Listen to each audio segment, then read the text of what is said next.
అందరికీ నమస్కారం అండి. ఈరోజు మనం ఎన్ రాఘవేంద్రరావు గారు రచించిన పెద్దతనం అనే ఓ చక్కటి కథను విందాం. ఇక కథలోకి వెళ్దాం. వీరభద్రమ్మ మంచం మీద పడుకొనుంది. ఆమెకు బీపీ ఓవర్ అయింది.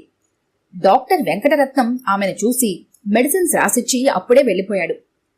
పెద్ద కొడుకు మూడో కొడుకు వాళ్ల పెళ్లం పిల్లలు మంచం చుట్టూరా గుమిగూడి చూస్తున్నారు. రెండో కొడుకన్నా కోడలన్నా ఈమెకు పడదు. వాళ్లు కూడా ఈమెను చూడరు. కక్షలు కార్పణ్యాలు ఎలా ఉన్నా ఇప్పుడొచ్చి మామూలుగా పలకరించేయచ్చుగా. పక్క పోషణలోనే కదా ఉండేది. రెండో కొడుకు మీద పెద్ద కోడలు చేసిన కామెంట్ అప్పుడే మెలకు వచ్చిన వీరభద్రమ్మకు వినబడింది. నష్టజాతకపు వెధవ, కుటుంబాన్ని 4 ముక్కలు చేసిన వెధవ, నా ఉసురు వాడికి వాడి పెళ్లానికి పట్టి వీధుల మట అడుక్కు తింటారు, నేను చూడకపోతానా అంటూ గొనుక్కుంది ఆ నీరసంలో వీరభద్రమ్మ. పెద్ద కోడలు ముసుముసు నవ్వులు నవ్వేసుకుంది. 10 ఏళ్ల క్రితం రెండో కొడుకు పెళ్లిలో పెళ్లికూతురు తండ్రి ఏదో సందర్భంలో గొడవకు ప్రయత్నించకమ్మా అన్నాడని ఇప్పటి వరకు గొడవ పెడుతూ నరకం చూపిస్తూనే ఉంది వీరభద్రమ్మ కోడలికి. దానికి తోడు రెండో కోడలు ఈశ్వరి తిరిగి సమాధానం చెప్పేది కాకపోవడంతో వీరభద్రమ్మ ఆటలు 3 తిట్లు 6 శాపనార్థాలుగా సాగిపోయాయి. మిగిలిన కోడళ్లు అత్తగారు తమని ఏమీ అనడం లేదు కదా అని అనుకున్నారేమో కాని రెండో కోడలికి ఎప్పుడూ సపోర్ట్ వెళ్లేవారు కాదు. పైగా మిగిలిన కోడళ్లు తమని ఏదైనా అనకపోయినా, ఎవరి మీదో వంకపెట్టి అన్నా, పిల్లల్ని ఏమైనా అన్నా రేసుగుర్రాల్లా అత్తగారి మీద పడిపోయేవారు. అందరి కోడళ్లతోనూ విరోధంగా ఉంటే తన కొడుకుల దగ్గర విలువ ఉండదేమో అని వీరభద్రమ్మ నోరులేని రెండో కోడల్ని ఆడిపోసుకుంటూ శాపనార్థాలు పెడుతూ దెప్పి పొడుస్తూ పోటీగా మాట్లాడేది మీదకు వెళ్తూ. మిగిలిన కోడళ్లు ఏదైనా తప్పు చేసినా, పాపం నీరసంగా ఉన్నట్టుంది నీకు, రాత్రంతా పిల్లలతో నిద్ర ఉండి ఉండదు, నలిగిపోయినా పగిలిపోయినా ఏం పర్వాలేదమ్మా, అసలు నిన్నని ఏం లాభం, గదిలోంచి ఇంత జరిగినా ఊడిపడిందా ఆ రెండో రాక్షసి, దాన్ని తెచ్చుకున్నాను చూడు, నాకన్నీ అనర్థాలే, కుటుంబం శ్మశానం చేసి పడేస్తుంది అంటూ అర్థం కాని గొడవ పెట్టేది. ఇష్టమున్న వాళ్ళని నెత్తిమీద, ఇష్టం లేని వారిని కాల కింద అన్నది వీరభద్రమ్మ తత్వం. కాపురానికొచ్చిన కొత్తల్లో రెండో కోడలు కూరలు సరిగా తరగడం రాదు అన్నదని, కూరలు తరగడం రాదు, బాగా మెక్కి తినడం వచ్చే అన్న భయంకరమైన అత్తగారి దిప్పిపొడుపు మాటతో 10 సంవత్సరాలు ఆ ఇంట్లో సరిగా కూరలే తినడం మానేసింది రెండో కోడలు. అత్తయ్య కొంచెం జ్వరంగా ఉంది అని ఒకసారంటే, ఏ నాటకమా, జ్వరం వచ్చిందని నీకెలా తెలుసు, థర్మామీటర్ ఏమైనా నోట్లో పెట్టుకుని చూసుకున్నావా అంటూ ఎగతాళి చేసింది వీరభద్రమ్మ రెండో కోడల్ని. మిగిలిన వాళ్ళకి కొంచెం తలనొప్పి అయితే పెద్ద రోగం వచ్చేసినట్టు వాళ్ళని మంచం దిగనివ్వకుండా, పైగా కాళ్లు కూడా పడుతూ ఏ వంకా లేనమ్మా డొంక పట్టుకున్నది అన్నట్టు రెండో కోడలికి జ్వరం, విరోచనాలు, వాంతులు రావాలని శాపనార్థాలు పెట్టేది. రెండో కోడలి ఈశ్వరి భర్త రఘుకి ఎప్పుడైనా తన గాథ చెప్తే, తల్లే దైవం అన్న గొప్ప నీతిలో మునిగిపోయి ఉన్న ఆమె భర్త ఆమెకు, ఇటు తల్లికి ఏమీ తీర్పు చెప్పలేకపోయేవాడు. ఆ విధంగా రెండో కోడలి ఈశ్వరికి ఏమాత్రం ధైర్యం లేకుండా గడిపేయడం, ఏడుపై నిద్రాహారంగా భావించడం నేర్చుకుంది. 10 సంవత్సరాల భయంకర రొంపి జీవితం అనుభవించిన ఈశ్వరి ఇప్పటికీ అత్తగారి ముఖం చూడటానికి భయపడుతుంది. 10 సంవత్సరాల తర్వాత భార్యకు మోక్షం కలిగించాలి అన్న నిర్ణయానికి వచ్చిన రఘు అన్నదమ్ములతో మేమేర్పాటుగా ఉంటాం అని చెప్పాడు.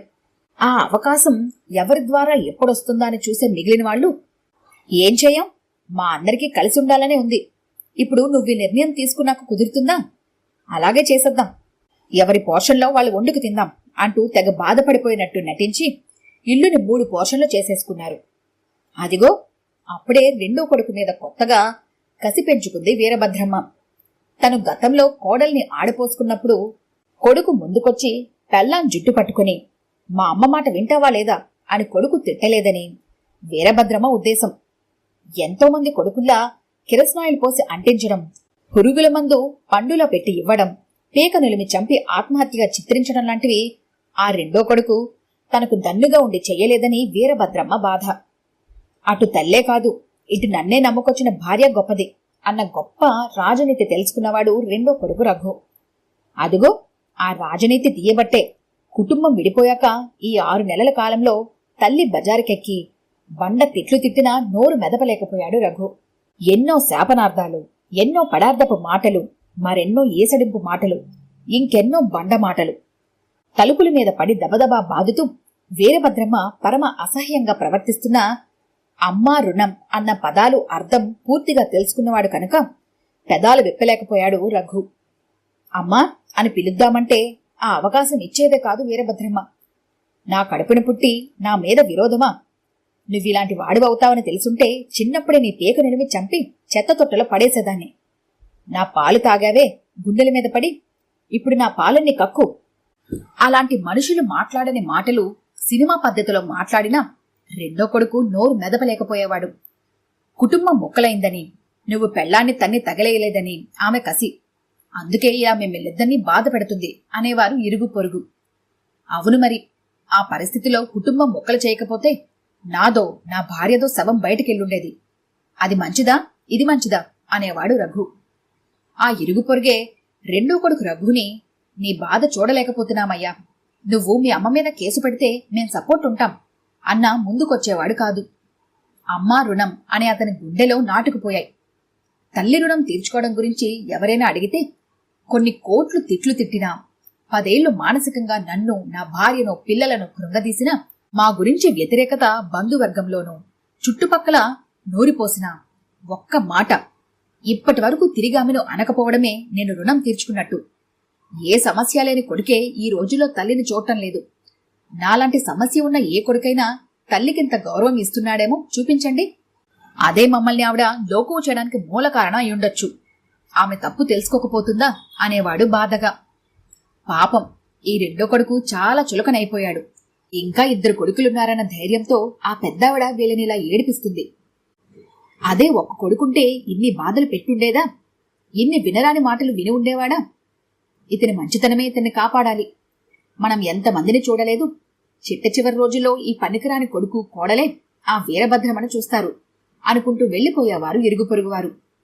రఘు అన్నీ తన మంచికే అని నవ్వి ఊరుకునేవాడు. వీరభద్రమ్మ బీపీతో మంచం పట్టి రోజు రోజుకు క్షీణిస్తూ పూర్తి అస్వస్థతలోకి మారిపోయింది.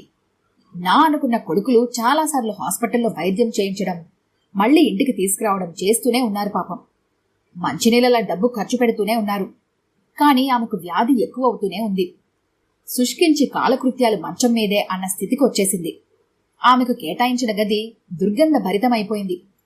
ఇప్పుడు ఆ పరిస్థితిలో ఆమె గదిలోకి ఎవరూ రావడానికి సాహసించలేకపోతున్నారు. ఏమర్రా, చివరి రోజులకు వచ్చేశాను. నన్ను మీరెవరూ చూడటం లేదు. మిమ్మల్ని నేను నెత్తిన పెట్టుకున్నాను కదర్రా. నా కంపును భరించలేకపోతున్నారా? 3 రోజుల నుంచి మందు బిల్ల అందించేవారు లేరు, మంచినీళ్ళు ఇచ్చేవారు లేరు, చూపు కూడా సరిగా కనిపించడం లేదు. శరీరం మీద చిచి పురుగులు పాకుతున్నట్టున్నాయి. ఎవరో ఒకరు రండర్రా గొనుక్కుంటుంది అదే పనిగా వీరభద్రమ్మ. ఆ మర్నాడు నుండి ఆమెను రోజూ శుభ్రం చేస్తున్నారు. రోజూ కాదు, గంట గంటకు శుభ్రం చేయవలసి వస్తుంది. డాక్టర్ని మార్పించారు. హాస్పిటల్లో కొన్ని రోజులుంచి రోజుకు 2 సార్లు డ్రెస్సింగ్ చేసేవారు. స్పెషలిస్టులు కూడా చూశారు. కొంచెం కొంచెం ఆరోగ్యంలో మార్పు వస్తుంది. మాట్లాడగలుగుతుంది స్పష్టంగా. చూపు కూడా కొంచెం కొంచెంగా కనిపిస్తుంది. ఎవరి ఆధారం లేకుండా లేచి కూర్చోగలుగుతుంది. ఆ రోజు ఆమె మొదటగా అస్వస్థత నుండి కళ్లు తెరిచిన రోజు. గదంతా సుగంధభరితంగా ఉంది. ఇదివరలా తన ఒంటి మీద చిరిగి కంపు కొట్టే అసహ్యపు బట్టలు లేవు. పురుగులు పట్టే స్థితిలోకి వచ్చిన ఆమె శరీరంలో మార్పు కనిపించింది. గదిలో ఎక్కడా పురుగుల్లేవు. కాని ఎదురుగా తమ పురుగుల్లా చూసిన రఘు, ఈశ్వరి ఓ మూల నిలబడి ఉన్నారు. మీరెందుకొచ్చారు? ప్రాణాలతో బతుకున్నానో చచ్చానో చూద్దామనా? నన్ను చూసి వేళాకాలం చేసి దెప్పి పొడుద్దామనా? ఆవేశంగా అంది వీరభద్రమ్మ. పొరిగింటావిడ వచ్చి ఈ 10 రోజుల్లో జరిగిన విషయం అంతా చెప్పింది. ఏమిటి, నిజమా? నన్ను వాళ్ళంతా 10 రోజుల నుండి పూర్తిగా వదిలేశారా? మీరిద్దరే నాకు సేవలు చేశారా? నాకు ప్రాణం పోశారా? ఈ కంపు గదిలోకి, ఈ కంపు మనసుదాని దగ్గరకు రావాలని మీకెలా అనిపించింది? చెడ్డగా కనబడే వాళ్లలో మంచివాళ్లు, మంచిగా కనబడే వాళ్లలో చెడ్డవాళ్లు ఉంటారని తెలిసినా మిమ్మల్ని సమదృష్టితో చూడలేకపోయానురా. వయసులో పెద్దదాన్నైనా మనసులో చిన్నదాన్నైపోయాను. మీరు వయసులో చిన్నవాళ్లైనా మానసికంగా పెద్దవాళ్లైపోయారు. నా పెద్దతనాన్ని నిలుపుకోలేకపోయాను. పాపిష్టిదాన్ని. నా కంపును పులుముకొని మీరు నన్ను బ్రతికించి మళ్లీ నాకు తీరని ద్రోహం చేశారు. అవును, చచ్చిపోతే ఏ గొడవ లేకుండా పోదును. ఇప్పుడు నా ముఖం మీకిద్దరికీ చూపించలేకపోతున్నాన్రా అలాగని నన్ను వదిలేసేరే. వాళ్ళ దగ్గర ఇప్పుడు ఉండలేను. మరి మీ దగ్గర ఉండి మీకు నా ముఖము చూపించలేను. అందుకనే నన్ను ఏదైనా ఆశ్రమంలోనైనా దిగబెట్టిరా. చిన్నోడా, ఆ పుణ్యం కట్టుకో. కోడలి పిల్ల, నువ్వైనా వాడికి చెప్పమ్మా. నిన్ను తిట్టాను. పెళ్ళైన తర్వాత ప్రతిరోజు తిడుతూనే ఉన్నాను. నన్ను అత్తయ్య అని పిలుద్దామని నువ్వు అనుకునేసరికి మళ్ళీ తిట్టేదాన్ని. ఇక నువ్వెలా నన్ను అత్తయ్య అని పిలుస్తావు? ఇదిగో, మీరిద్దరూ నాకేదో నచ్చచెప్పడానికి ప్రయత్నిద్దామనుకుంటున్నారా? ఈ విషయంలో ఆ దేవుడొచ్చి చెప్పినా వినను. వీరభద్రమ్మ కన్నీరు మున్నీరుగా ఏడుస్తూ చెప్పింది. ఆమె నిర్ణయంలో మార్పు రాదని గ్రహించి ఇంట్లో అందరితో సంప్రదించి ఆమెను ఆశ్రమంలో దిగివిడిచి రావడానికి అన్ని ఏర్పాట్లు మాట్లాడి టాక్సీ తెచ్చాడు రఘు. అందులో ఆమెను కూర్చోబెట్టాడు డ్రైవర్ సహాయంతో. అతని భార్యాపిల్లలు దగ్గరే ఉన్నారు. మిగిలిన పెద్ద పిల్ల అంతా కిటికీలోంచి చూస్తున్నారు.